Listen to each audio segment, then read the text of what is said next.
fighter လေးကတော့ဒီမှာကျွန်တော်တို့ကျွတ်ရှူပါပဲပွဲဟောင်းလေးပါနော်အရင်ကြည့်လို့ကောင်းတယ်ပွဲ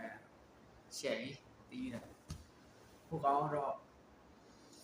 round ပိုင်းမှာတာပဲမဲ့ကျွတ်ဆော့ပါတော့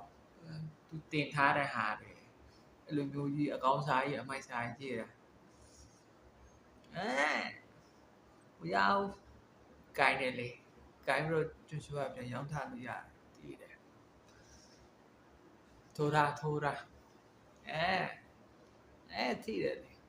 ဘာမှလောက်လို့မရဘူးကြည့်နေတကယ်ဟိုဆရာကြီးဆိုင်နဲ့ကောင်းလဲကြီးပါတယ်ဂျပန်ကတော့ဒီကတီးတာတီးတာဝါ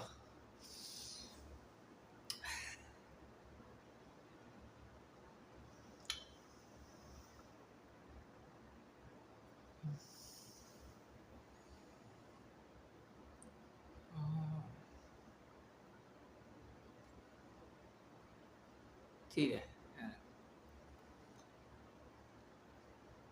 ထိုးတာထိတယ်မရတော့ဘူးအဲ့လောက်ကတော့ဂျပန်ကတော့ကိုင်းမှာဆိုတာကြီးပဲ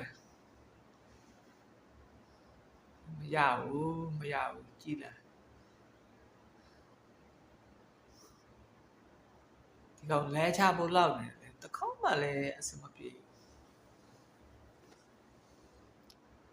ရှယ်တီးရတယ်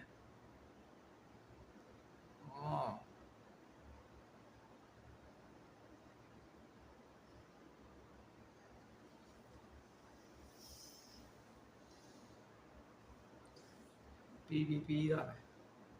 အရင်ကြည့်လို့ကောင်းတယ်ဒီပွဲကတော့ပြီးတော့